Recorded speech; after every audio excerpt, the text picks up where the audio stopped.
Olá, pessoal. Eu sou a Samara.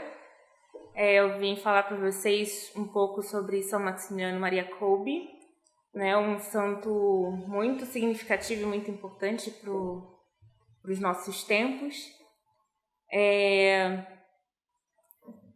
Eu me baseei em dois livros, né, basicamente, sobre a vida de São Maximiliano. O primeiro é o mais conhecido, né, que é a edição da minha Biblioteca Católica, que é um livro mais recente. E um outro livro que eu ainda tô lendo, assim, né? Dá para ver pelo tamanho do livro, mas são os escritos completos de São Maximiliano, ou pelo menos o que se conseguiu reunir de material sobre São Maximiliano Maria Kolbe. Enfim, São Maximiliano ele nasceu no final do século XIX, 1894, para ser mais precisa. Ele nasceu em território russo ainda, né? Porque naquela época a Polônia ainda não era Polônia, né? De fato, né? Mas estava ali, o território polonês ainda estava ali dividido entre Rússia, Prússia e Áustria. E São Maximiliano ele nasce sob a égide do czar Nicolau II, né? E ele nasceu numa família muito humilde, muito pobre, mas os pais eram muito católicos. E para eles viver a religião católica era um sinônimo de identidade polaca, né? Uma identidade polonesa. Né? Então, se tinha alguma coisa que os fizessem se sentir poloneses, que os fizessem sentir essa pertença polonesa, era a prática da religião católica, né? E eles faziam questão de levar os filhos a fazer peregrinações para o santuário da Virgem Maria em Częstochowa, né, para visitar a Jasnagória, né, que eu acho que é assim que é dito, eu não sei falar polaco. Mas eles faziam, né, frequentemente essas peregrinações para Nossa Senhora de Częstochowa. E o casal, né, Júlio e Maria, que são os pais de São Maximiliano, né, eles eram pertencentes à Ordem Terceira Franciscana, né, que é a ordem mais leiga, né, da Ordem Franciscana. E além disso, eles eram muito ativos politicamente, tanto que na casa da família eles faziam reuniões secretas, né, para discutir certas estratégias e discutir algumas questões políticas em favor da libertação da Polônia na época. E esse é o ambiente que São Maximiliano cresce, num ambiente super humilde, super pobre, mas que os pais eles prezavam muito pela educação dos filhos, né? Como eles não poderiam pagar na época e como as escolas que eram mais próximas ensinavam russo e eles queriam preservar essa cultura mais polaca, né? Eles acabaram tendo que enviar o irmão mais velho de São Maximiliano, né? Dar essa preferência para o irmão mais velho para a introdução aos estudos. Mas um fato interessante ainda na infância de São Maximiliano, nessa questão dele ser muito interessado em estudos, ser muito focado nos estudos, é um episódio em que a mãe dele está atendendo uma paciente, porque às vezes a mãe dele trabalhava como parteira, e ele pede para o Raimundo, que é o nome verdadeiro de São Maximiliano, o nome de batismo, ele pede para o pequeno Raimundo ir para a farmácia e pede um remédio tal. São Maximiliano vai lá na farmácia, né, e ele fala o nome do remédio. Né, ele vai lá no farmacêutico e olha, eu preciso de remédio que tem esse nome. O farmacêutico ele olha assim porque o nome do remédio era em latim. E o farmacêutico ele olhou assim para o Raimundo e falou, pois como é que você sabe o nome desse remédio? Ah, porque me ensinaram. Mas você vai para a escola? Não, a minha família só teve condições de enviar meu irmão mais velho. E esse farmacêutico, então, ele decidiu ser o tutor, né, de Raimundo, né, com a seguinte condição de ensinar ele, o Raimundo, né, a ler, escrever e etc. E até um certo ponto ele ia chegar no mesmo nível do irmão mais velho e ele passaria nos exames admissionais a uma outra escola no fim do ano. Feito, né, esse acordo, O Raimundo, ele passa a frequentar a casa desse farmacêutico e ele foi um aluno tão aplicado, né, tão bem comportado e bem interessado em aprender, que o que foi acordado realmente aconteceu, né? No final de um certo período, ele chegou no mesmo nível de ensino do irmão mais velho e os dois passaram nos exames para passar de ano, né? Seria na época, né? Para passar para a série seguinte. Logo depois, os franciscanos conventuais vindos da Áustria, eles começam uma missão na região ali onde São Maximiliano morava com a família, né? Como eu já tinha dito, né? Como os pais de São Maximiliano eram da Ordem Terceira Franciscana, né? Então eles viam muito interesse nessa missão, né? Dos franciscanos conventuais e Raimundo e o irmão mais velho dele, né, o Francisco, eles passam a ficar interessados em frequentar, né, a casa de missão desses franciscanos conventuais, né, frequentar um convento. Os pais dele, observando que seria o melhor caminho, né, que eles poderiam dar para os filhos, né, e sabendo que o carisma era parecido, né, eram da mesma família franciscana, né, então eles resolveram mandar os 2 filhos, né, para terminar os estudos com os franciscanos conventuais. E a partir dali, né, o São Maximiliano vai começar a sua caminhada como franciscano conventual, né? Então ele entra no convento, né, ainda no seminário menor, junto com o irmão dele. Algum tempo depois, os 2 na verdade, só o Raimundo, né? Só o São Maximiliano, ele vai ser enviado para Roma por conta da boa aplicabilidade dele nos estudos, por ele ser um aluno que se destacava muito. Ele é enviado para Roma, termina os estudos, isso incluindo um doutorado em teologia e outro em filosofia, né? Porque São Maximiliano realmente era muito, muito bom, né? E porque ele era um aluno assim excelente, né? Ele era muito, muito fora da curva, né? E São Maximiliano, ele se interessava muito por ciência, matemática, chegou a fazer um protótipo de um foguete para que fosse para a Lua, né?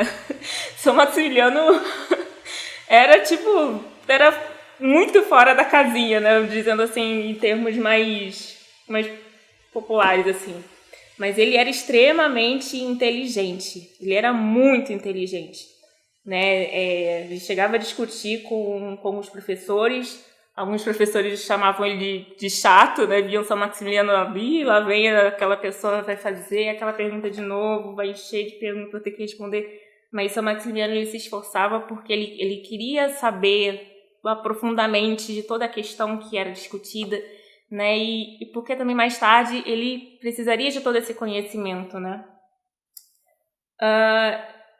Em Roma ainda, ele é aceito para o noviciado, né, dos franciscanos conventuais e ele adota o nome de irmão Maximiliano e nesse período, né, de noviciado, de término de estudos, foi um período espiritualmente muito difícil para São Maximiliano, porque ele tinha um problema muito grave com escrúpulos, né? Tanto que o convento colocou São Maximiliano colocou São Maximiliano no quarto e ele foi dividir um quarto com outro irmão, um irmão acho que já tinha as promessas, né? Acho que eram as promessas breves, se não me engano. Mas que esse irmão, esse frade, seria mais para auxiliar São Maximiliano, orientá-lo na questão dos escrúpulos, né? E aqui no livro aqui de São Maximiliano, sobre a vida de São Maximiliano, tem um trechinho que eu achei bem interessante sobre essa parte, que diz o seguinte: nessas ocasiões, o sofredor é torturado por ideias de que vai decepcionar Deus.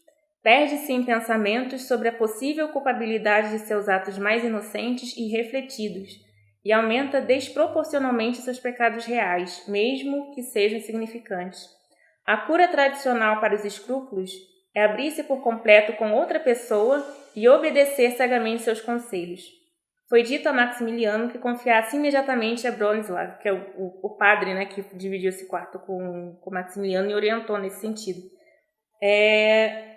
Foi dito a Maximiliano que confessasse imediatamente a Bronislaw toda ansiedade, por mais tola ou íntima que soasse em voz alta, e seguisse rigorosamente seu conselho sobre o assunto.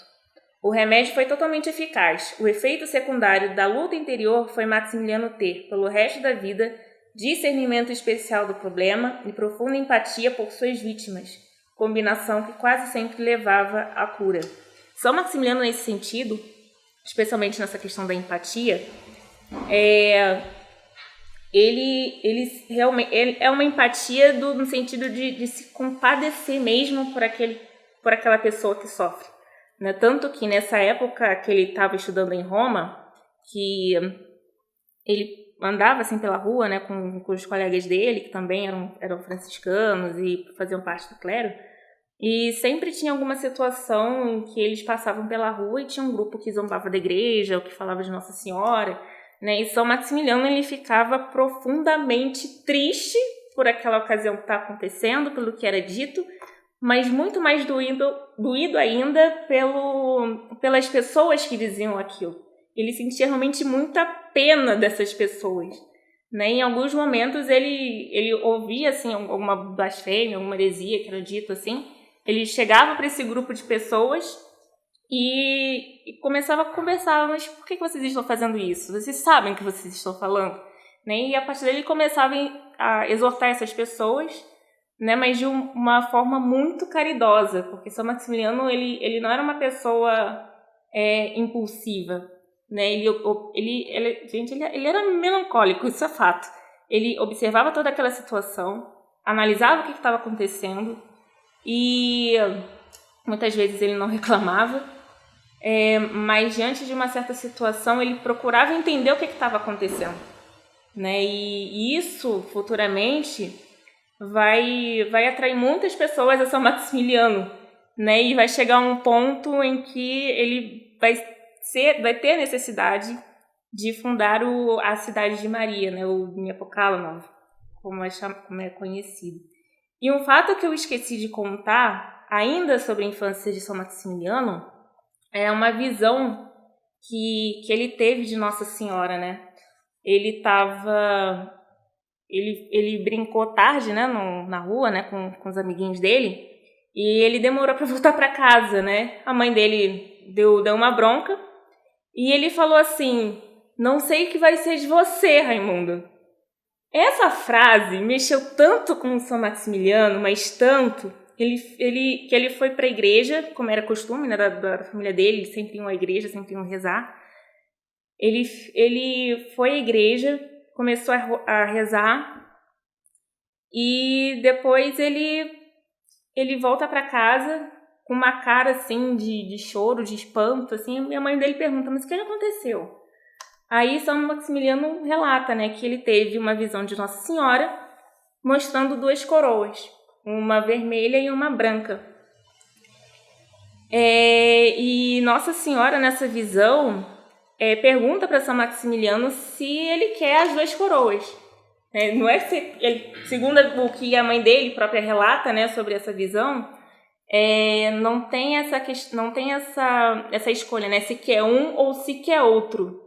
Mas o relato da mãe de São Maximiliano conta que Nossa Senhora oferece as duas coroas para São Maximiliano. E São Maximiliano, na inocência de criança dele, né, aceita as duas, sem perguntar muito. Aí, e depois a mãe de São Maximiliano, né, perguntando: mas o que significam essas duas coroas?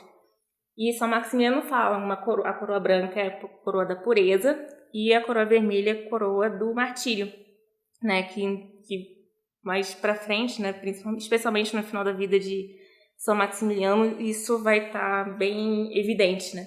Então, assim, são sinais que Deus vai colocando na vida de São Maximiliano, né, na personalidade, na forma dele viver a fé, né, que no ápice da vida de São Maximiliano tudo isso vai fazer muito sentido, né? E isso começa a ser mais evidente, isso é mostrado mais para as pessoas quando ele retorna para a Polônia e começa a trabalhar com os franciscanos conventuais, né, no seminário. Por conta da tuberculose dele, ele tenta ser professor, porque ele tinha 2 doutorados, né, então não era qualquer pessoa para ser ignorada, e extremamente inteligente também. Mas por conta da tuberculose não dá muito certo, porque é muito tempo falando e ele sempre ficava de cama, com febre e todas as questões que a tuberculose ocasiona. E ainda em Roma, ele funda com alguns amigos a Milícia da Imaculada. Ele basicamente junta 3, 4 amigos frades conventuais, né, a maioria da mesma turma dele, escreve assim no papelzinho que seria mais ou menos a Milícia da Imaculada e pede para todo mundo assinar. E ele é o último a assinar e ele assina tipo, na última folha do que ele tinha escrito, né, como proposta. E a partir de Roma ele traz essa ideia da Milícia da Imaculada para a Polônia e junto com alguns outros frades conventuais que aderem a essa ideia de São Maximiliano, aí ele começa o apostolado maior da vida dele, que é a publicação da revista Milícia da Imaculada. E o que era essa Milícia da Imaculada? Era uma revistinha que ensinava questões catequéticas, né? Era para católicos, né? O foco maior era católicos, né? Mas eles distribuíam assim para toda e qualquer pessoa de forma gratuita, né? Então, essa revista vinha questões catequéticas. São Maximiliano escreveu muitos artigos, né, acerca não só da fé católica, mas também de toda a questão que acontecia, que estava efervescente na época, né, como a ascensão do comunismo, do socialismo, do nazismo, né, o livro dos escritos de São Maximiliano tem praticamente todos os artigos que ele escreveu na Milícia da Imaculada, né, mas acima de tudo, a Milícia da Imaculada era uma milícia espiritual, né, então tinha a proposta da Milícia da Imaculada era propagar a devoção à Nossa Senhora, né? Então, tanto que uma das propostas de São Maximiliano, uma das regras da milícia, era o frequente uso da medalha milagrosa, né? Porque São Maximiliano tinha uma grande devoção pela medalha milagrosa, inclusive a primeira missa que ele rezou assim que foi ordenado foi no altar onde ocorreu a aparição de Nossa Senhora a Afonso Maria Ratisbonne, que é um judeu convertido que teve uma visão de Nossa Senhora da medalha milagrosa, né? E isso tudo depois de um amigo dele ter dado uma medalha milagrosa de presente para ele e ele, tipo, ter ignorado completamente, né, o sentido da medalha, né? Nossa Senhora teve que aparecer pro bendito, né? E a partir daí ele se converte, né? E na igreja onde teve essa aparição, São Maximiliano, ele reza a primeira missa lá, né? Na igreja de Santo André delle Frates, em Roma. Acho que é esse o nome. Santo André delle Frates. Enfim, a Milícia da Imaculada tem essa proposta, né, de propagar, né, a devoção à Imaculada, né, mas também de propagar também a verdade, né, e isso era feito pelo apostolado da revista. E a revista, ela começa de uma maneira ainda muito improvisada, né? São Maximiliano, quando vai comprar a primeira máquina de prensa, é uma máquina de prensa muito velha e o dinheiro que ele conseguiu pagar essa prensa foi a providência de Deus, né, que interviu, né? E também esse é um outro ponto, né, de São Maximiliano, essa confiança na divina providência, né? E tipo, ele apareceu algum problema, 5 segundos depois aparecia a solução, né? E ele devia tudo para Nossa Senhora, né? Ele confiava muito que Nossa Senhora intercedia, né, pela obra. Aí, enfim, a primeira máquina de prensa era muito velha e já na primeira tiragem teve um número bem significativo de revistas, de exemplares. Começou com 5.000 exemplares nessa máquina antiga. Né? Isso ainda no começo da década de 20. Em 1927, eles já tinham 60.000 exemplares sendo distribuídos gratuitamente para todas as pessoas, né? Tanto o assinante, né? Como a outras pessoas que até mesmo as não católicas, né? E assim foi se propagando tanto a milícia, né, da Imaculada quanto a devoção da Nossa Senhora e ainda mais a figura de São Maximiliano, né? Só que o que acontecia com a questão da revista? Eles sempre ficavam no vermelho, né, contabilmente falando. Né, como o dinheiro era sempre vindo de doações, né, qualquer semelhança não era coincidência. Então, como o dinheiro sempre vinha assim, de doações, e era tudo na base da providência, né? Então, São Maximiliano, ele sempre, quando via necessidade de fazer alguma compra de uma máquina mais moderna, de uma máquina de tipografia melhor, ele fazia questão de comprar, mas ele conseguia pagar, por incrível que pareça, e graças à providência de Deus, ele nunca deixou uma conta passar da data de vencimento, ele pagava tudo no dia. Né? Só teve uma vez que o apostolado da revista ficou com saldo positivo, mas foi a época que São Maximiliano estava na missão do Japão. Né? Então, por que isso aconteceu? É porque a pessoa que ficou responsável, né, no lugar de São Maximiliano ainda na Polônia, né, ele conseguiu administrar melhor, né, mas pouco tempo depois ele desistiu porque dava muita dor de cabeça para ele, né, e ele não aguentou.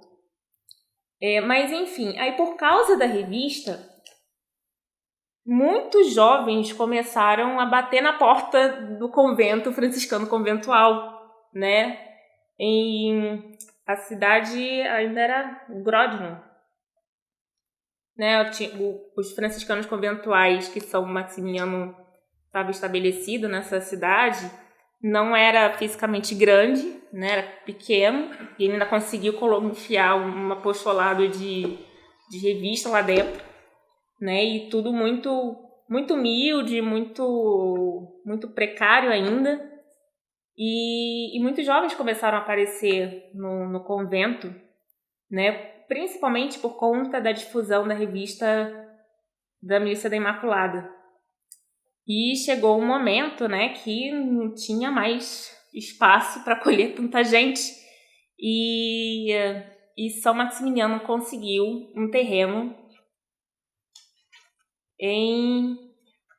tá por aqui algum lugar. Conseguiu um terreno a 40 quilômetros de Varsóvia. A cidade era Terezin. É o nome da cidade. 40 quilômetros de Varsóvia. Um príncipe polonês, ele tinha feito uma doação de um terreno assim, de terra para uma família, né? E essa família tava ali, né? Cuidando, né, do que era deles de fato.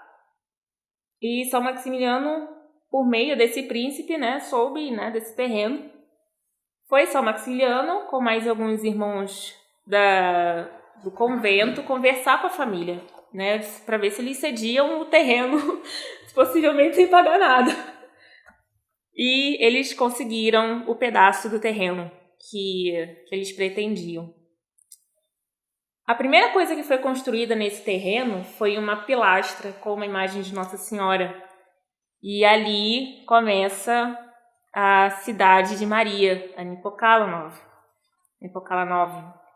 Como é que fala? Nipokalanov. Não sabe. Aí, enfim, ali começa a Nipokalanov, que mais tarde vai ser construída uma capela, um refeitório, um dormitório grande, um seminário decente. E daí a alguns anos, essa Nipocalanov vai ser conhecida como o seminário, né, o convento, que no final da década de 30,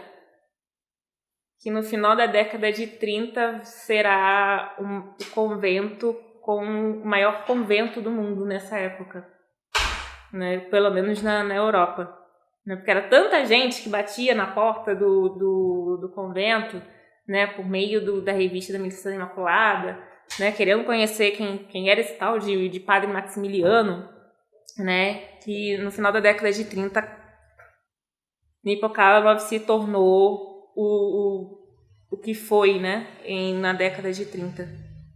Né, e é bem interessante essa história, né, e eu recomendo conhecerem mais aprofundadamente a história da construção, né, da cidade de Maria, né, do Nipocalanov. É bem interessante que as coisas foram sendo construídas de modo meio que rápido, né, por conta do inverno, né, mas como que a providência até nesse momento agia, né? Lendo esse livro aqui, tem um momento assim que você para e fala, cara, eu acho que eu não confio o suficiente na providência de Deus, né? Mas São Maximiliano confiou, né? E tanto que ele conseguiu construir uma revista, um convento maior, um terreno maior, né, para a Ordem Franciscana Conventual, né, e assim ele foi propagando, né, a missão dele, né. E após isso, São Maximiliano, com o ardor missionário dele, né, de querer levar a revista, né, principalmente para outros lugares, ele inventa de querer ir para o Japão, né. Ele pega alguns outros confrades, né, franciscanos, vamos para o Japão, sem saber uma palavra em japonês, né, mas confiando na providência. Lá vai São Maximiliano para o Japão, né? Primeiro eles passam na China, mas o bispo não aceita eles, né? E eles vão pro Japão, mais precisamente para a cidade de Nagasaki, né? Muito conhecida aí nos nossos livros de história, né? Por ocasião da Segunda Guerra Mundial.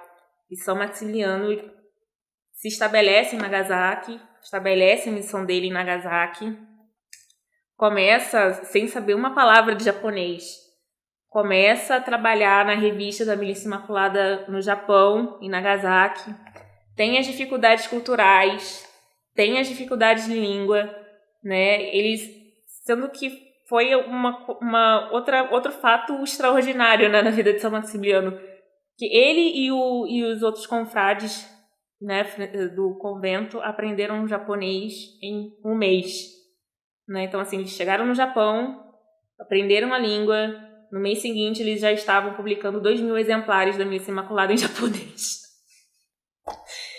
E no final daquele ano, nem no final do ano, né? Acho que no final daquele... foi no final do ano. Eles já tinham alcançado, acho que... publicado, na verdade, acho que uns 20.000 exemplares da Milícia da Imaculada em japonês. Algo do tipo. Foi bastante coisa. Ele fez bastante coisa, né? Ele funda um convento, né? O convento franciscano conventual no Japão, né? Em Nagasaki também. Mas a história do terreno, também é outro fato interessante, porque ele não queria ficar na cidade de Nagasaki, né? Ali no ferro, né? E procurando o terreno, o bispo de Nagasaki, ele oferece um seminário que estava praticamente abandonado, né? Estava para fechar as portas, né? Ele escolhe ceder esse seminário para São Maximiliano. São Maximiliano não aceita esse seminário e eles compram, São Maximiliano e os confrades compram um terreno numa subida de colina bem íngreme, né? Tanto que eles tinham muita dificuldade de construir ali, né? Que era uma subida assim bem íngreme, assim, bem na descida, assim.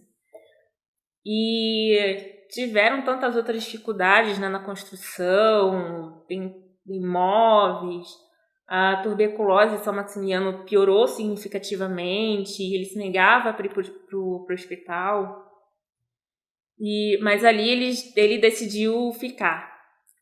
E na ocasião da bomba atômica em Nagasaki, a cidade, né, óbvio, ficou arrasada, mas o convento de São Maximiliano, pelo fato de ser numa colina, né, e meio que atrás, né, da vista da cidade, ficou intacta. E foi um lugar onde após esse evento, né, da bomba atômica, foi o lugar onde os franciscanos acolheram cerca de 1.000 crianças órfãs do evento da bomba atômica, né? Então foi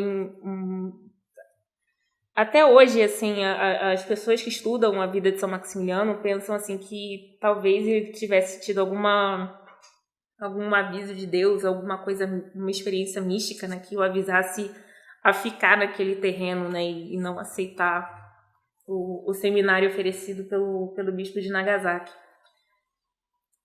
Enfim, aí fora isso, São Maximiliano ele precisou voltar para a Polônia, né, por conta de algumas questões relacionadas à revista, mas que conseguiram ser resolvidas, né, porque estava tendo a ordem estava querendo com que suspendessem os trabalhos da revista da Milícia da Imaculada, né, por conta da difusão, né, de todo o trabalho que tinha, de estar sempre no vermelho, de não ter um controle financeiro, né, mas que estavam acolhendo muitas pessoas. E o resultado foi que a ordem deu aval para a continuidade de trabalho e ainda permitiram a São Maximiliano fazer mais uma expansão, né, da missão da Milícia Imaculada, né, ou seja, ele continuou fazendo o trabalho dele durante todos esses anos, né, ou pelo menos até ele ser preso, né, pelo regime nazista. E aí a gente entra na parte que é o ápice, né, da vida de São Maximiliano, né, que São Maximiliano, na verdade, ele foi preso umas 2 vezes antes por causa da revista da Milícia Imaculada, né? Por quê? Na revista, São Maximiliano ele escreve muitos artigos falando contra comunismo, socialismo, nazismo, falando contra a maçonaria, falando contra qualquer outra heresia católica, né, ou assuntos que não condiziam com a fé católica, né, e por conta também da base familiar de São Maximiliano ter essa coisa ativista política, né, então São Maximiliano ele sempre estava atualizado, né, para estudar as coisas, para ver o que estava acontecendo, né, enfim, ele escrevia mesmo detonando tudo que estava acontecendo, né? E os nazistas ficaram, né, mexidos com aquilo, né? E por conta disso, começaram a perseguir São Maximiliano. Ele foi preso 2 vezes, depois liberado, né? Mas a terceira vez ele vai para Auschwitz, né? Para o campo de concentração mais conhecido da nossa história, né? E lá em Auschwitz, tudo o que uma pessoa vive assim de pior, acho que quem vive em Auschwitz vive uma situação muito, não tem assim uma palavra que possa descrever, né, o que era a rotina de Auschwitz, né? Mas era um ambiente extremamente insalubre, em que os prisioneiros de lá só pensavam em uma coisa: acordar vivo e dormir sobrevivente. E assim era todos os dias. Todos os dias. Isso fora os trabalhos pesados, o tratamento totalmente apático por parte dos guardas, alimentação extremamente precária, enfim, ali era uma questão realmente de sobrevivência, né? E um livro que eu trouxe aqui que relata melhor isso, a do Dr. Viktor Frankl, né? Que passou pela situação de Auschwitz. É o livro mais famoso dele, na verdade, que é o Em Busca de Sentido. Né? Que aqui, na verdade, o Viktor Frankl, ele pretende explicar a logoterapia nesse livro, né? Mas para se entender a logoterapia, ele precisa explicar todo o processo, né? Tudo que ele viveu como experiência no campo de concentração de Auschwitz. Né? E aqui ele relata assim, coisas assim que são... que você pensa assim, nossa, não dá para tratar um ser humano assim. E quando eu fui me aprofundando na história de São Maximiliano, quando chega na parte de Auschwitz, eu consegui entender o que São Maximiliano estava sofrendo, como ele conseguiu suportar o que ele suportou, lendo os relatos de Viktor Frankl. Né? E também o maior fato da vida de São Maximiliano, que é quando ele se entrega, né, pela vida de um outro prisioneiro, você entende também, você consegue entender pelos relatos de Viktor Frankl, por tudo aquilo que ele explica, né, da parte psicológica, como que o fato, né, de São Maximiliano se oferecer para morrer no lugar de outra pessoa, como que aquele ato não era qualquer ato, né, era realmente um grande ato de caridade. Né? Enfim, São Maximiliano ele sofreu, né, como qualquer prisioneiro, ele foi extremamente escarnecido por conta da tuberculose dele, num ambiente totalmente insalubre, frio, úmido, né? São Maximiliano poderia muito bem ter, né, sei lá, morrido mais cedo ou desistido, né? Mas a confiança dele em Nossa Senhora, especialmente, era tão forte, ele era tão ligado a Nossa Senhora, que ele foi sendo fiel até o fim, né? E mesmo no ambiente do campo de concentração, ele conseguia converter alguns prisioneiros, converter alguns soldados, inclusive, né? E ele suportou muita coisa mesmo. Né? E o fato mais importante da vida de São Maximiliano é justamente o martírio dele, né? Os prisioneiros, né, entre eles São Maximiliano, estavam enfileirados, né? E por conta da ocorrência da fuga de um prisioneiro, os guardas nazistas, como forma de castigo, né? Para que não ocorresse de novo, eles vão escolhendo alguns prisioneiros, né, da mesma ala de São Maximiliano para serem mortos por inanição, né?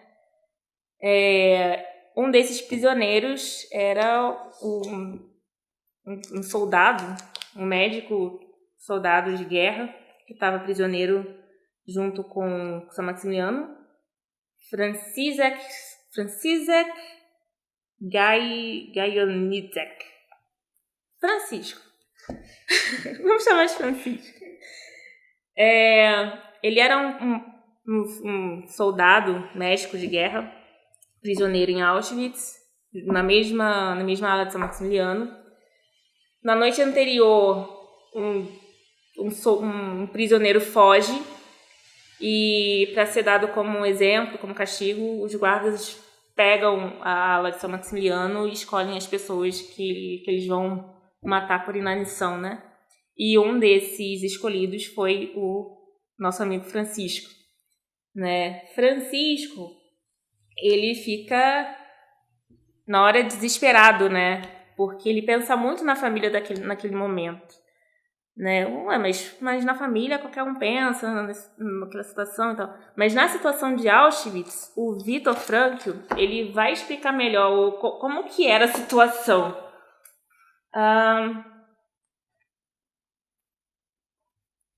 Aqui mesmo. As circunstâncias externas não conseguiam mais interferir no meu amor, na minha lembrança, na contemplação amorosa da imagem espiritual da pessoa amada. O que Viktor Frankl está querendo dizer aqui? Que na situação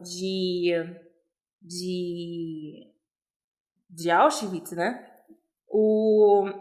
Diante de todas aquelas circunstâncias, os prisioneiros, para ficarem ali firmes e conseguirem sobreviver mais um dia, muitos deles pensavam na pessoa amada. Quem era essa pessoa amada? Uma esposa, o filho, família, mãe, tio, avó e tal, né? Eles tinham a imagem dessa pessoa amada na mente deles, né? Para que justamente eles tivessem motivação suficiente, força, né? Um pouquinho mais de força para sobreviver mais um dia, né? E o nosso amigo Francisco estava nesta situação, né? Tanto que quando ele é escolhido para ir para o bunker de inanição, ele fica desesperado e começa a implorar pela família dele. São Maximiliano, que era uma pessoa muito empática, sentia a dor do outro, era muito compassivo, ele dá um passo à frente e pede e se oferece, né? Ele fala pro guarda nazista: eu quero morrer no lugar desse homem. Os guardas ficaram assim: como é que é? Não, eu quero morrer no lugar desse homem. Os guardas, assim, meio que consternados, né? Aceitam a oferta de São Maximiliano.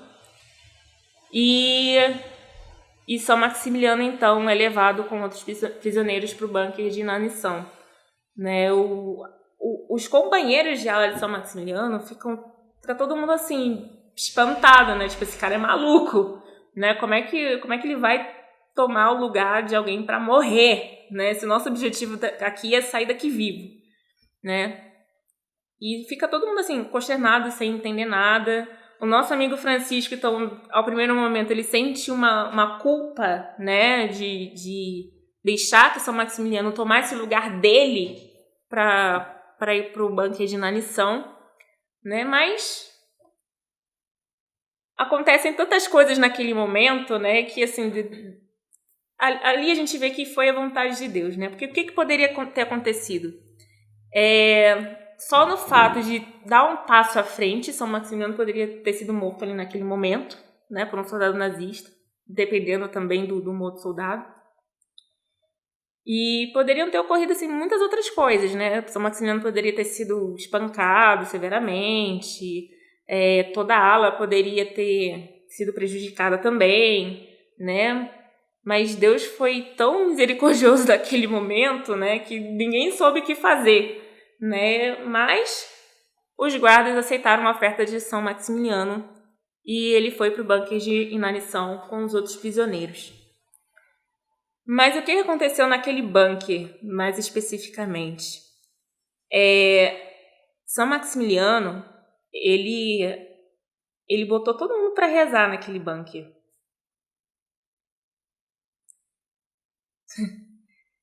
Bom, foi uma forma assim de amor muito grande assim de São Maximiliano, que ele botou todo mundo para rezar naquele bunker. Botou todo mundo para rezar o rosário junto com ele.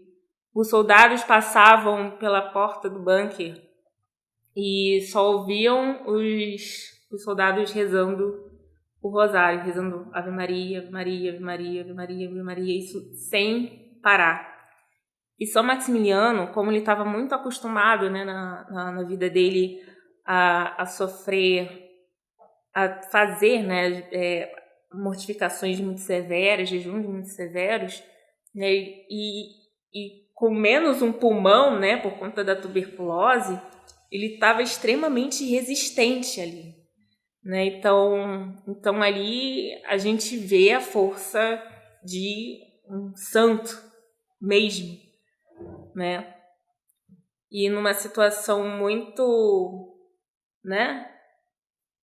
Naquela situação, São Maximiliano ainda atende confissões dos prisioneiros, né? Os prisioneiros, né, tentam ser consolados, né, por São Maximiliano consola esses prisioneiros, né? E conforme foi passando os dias, as vozes, né, do rosário foram diminuindo, né? Porque um foi morrendo atrás do outro por conta da falta de alimentação e de água.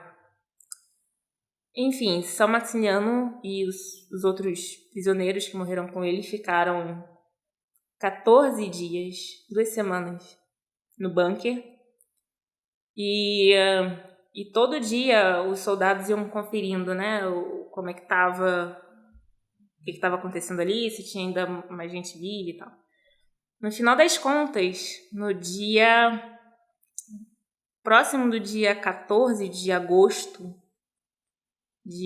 não lembro o ano agora, de 1940, alguma coisa, os soldados vão conferir o bunker mais uma vez, encontram São Maximiliano, ainda rezando a Ave Maria, ainda rezando o Rosário, e acho que umas 2 pessoas, assim, no máximo, que ainda vivas, mas extremamente debilitadas. Os soldados, né, ao primeiro momento ficam... Esse homem resistiu tanto, né? Mas ele resistiu, né? Então, fazer o quê?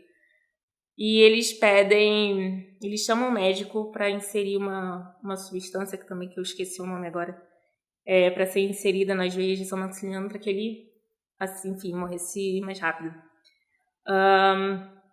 E, enfim, São Maximiliano recebe essa injeção. Poucos minutos depois, ainda falando, né, o nome de Nossa Senhora nos lábios, ele morre no bunker de Auschwitz, né, nesse momento. E logo depois, né, o corpo de São Maximiliano é reunido junto aos outros corpos, né, dos outros prisioneiros, né, de Auschwitz, né, judeus, prisioneiros políticos, e é cremado, né. Então, relíquias assim de São Maximiliano muito dificilmente vai ter, né? A não ser que algum irmão, né, que tenha convivido com ele tenha roubado, sei lá, um fio de barba dele, né, algo do tipo, né? Mas o restos mortais de São Maximiliano, infelizmente, não existem. Mas tem um fato interessante sobre essa questão, né? Porque São Maximiliano ele chegou a dizer que um dos desejos dele era com que assim que ele morresse, assim, que ele queria ser, sei lá, queimado pela Imaculada. Ele fala algo do tipo, né? E de fato, né, o corpo dele foi cremado, né, em Auschwitz por conta dessa ocasião. Alguns anos depois, na década de 80 já, né, a Polônia já é a Polônia que a gente conhece, já é o tempo de São João Paulo II, né?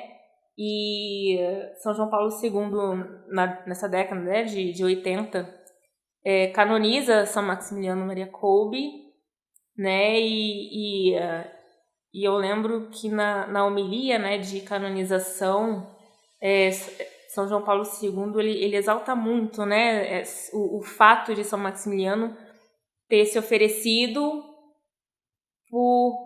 por causa da família, né? Mas não é só exatamente por causa da família que São Maximiliano se oferece, né? Mas é por uma caridade pura e sublime. É a caridade perfeita que é ali demonstrada na vida de São Maximiliano. E enfim, aí quem quiser conhecer mais sobre São Maximiliano, pode entrar em contato com a gente, né? Então tem esses livros que eu indico, né? Os escritos de São Maximiliano Maria Kolbe e o livro da minha biblioteca católica também, né? Então, a vocês que nos assistem, muito obrigada, né, por ouvir aqui a nossa palestra, obrigada pela paciência e viva Cristo Rei!